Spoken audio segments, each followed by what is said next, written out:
Musa menjawab. Sahabat Hasanah yang dimuliakan oleh Allah Subhanahu wa Ta'ala, tentunya beberapa hari ini kita banyak mendengar dan melihat kasus-kasus tindakan asusila atau pelecehan seksual yang dilakukan oleh beberapa oknum, baik oknum pendidikan, oknum kesehatan, oknum keamanan negara. Dan tentu kejadian-kejadian pelecehan seksual ini sangat memprihatinkan, dan kita tentu sebagai seorang muslim memberikan tanggapan bagaimana menyikapi kasus-kasus tersebut. Tentunya kita tahu bersama bahwa pelecehan seksual itu merupakan tindakan yang sangat tercela dan diharamkan oleh Allah Subhanahu wa Ta'ala.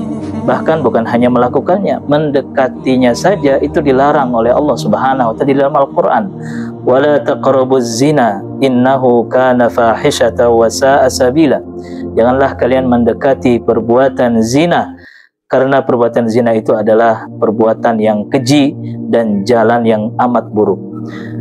Dan juga pelecehan seksual ini merupakan tindakan pelanggaran hak asasi manusia yang menyebabkan trauma yang mendalam bagi korban.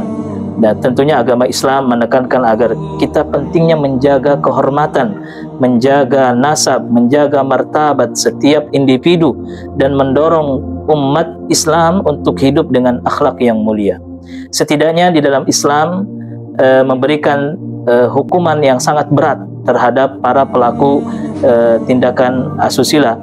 Di antaranya disebutkan oleh para ulama ada 4 tahapan yang disebutkan di dalam Al-Quran dalam menghukum para pelaku kejahatan seksual. Yang pertama adalah dengan ditahan di rumah hingga meninggal dunia. Disebutkan di dalam surat An-Nisa ayat 15, fa in syahidu fa amsikuhunna fil buyuti hatta yatawaffahunnal maut. Dan jika kesaksian atas perbuatan zina itu sudah dilakukan dan hendaknya para pelaku perbuatan zina itu dikurung di dalam rumah hingga ajal mereka, dan ini merupakan berat sekali. Kemudian tahapan yang kedua, diberikan gangguan. Boleh kita untuk memberikan hukuman sosial berupa dengan boleh untuk diberikan mencela ya perbuatan tersebut dan juga mencela para pelakunya. Ya, disebutkan di dalam surat An-Nisa ayat 16, walladzani ya'tiyaniha minkum fa'adhuhuma. Dan jika ada 2 orang di antara kamu yang melakukan perbuatan keji yaitu zina, maka berilah adza, gangguan kepada mereka. Nah, para ulama menjelaskan yang dimaksud dengan al-adza di situ adalah maknahu at-taubih wa ta'ir, yaitu boleh kita mencela ataupun menghina kepada perbuatan tersebut, bahwa perbuatan tersebut merupakan perbuatan yang hina, perbuatan yang tercela, begitu pula kepada pelakunya. Dan semoga pelakunya pun bertobat dan sadar dan menyadari perbuatannya. Ya, kemudian tahapan yang ketiga dalam Islam ya dicambuk dengan 100 kali cambukan. Sebagaimana disebutkan dalam surat An-Nur ayat kedua, fajlidu kulla wahidin minhuma mi'ata jaldah. Dan hendaknya agar pelaku zina ini yang belum menikah dicambuk 100 kali cambukan. Ya, kemudian tahapan yang terakhir, tahapan yang keempat, ya bagi yang sudah menikah dihukum dengan cara dirajam. Ya, dihukum dengan cara dirajam, dilempari dengan batu sampai meninggal dunia. Sebagaimana dijelaskan dalam hadis Nabi ataupun dulunya ayat Al-Quran, tetapi sudah dinasakh bacaannya, namun hukumnya masih berlaku sampai hari kiamat. Wasyaikhu wasyaikhatu idza zanaya fajriduhumal battah.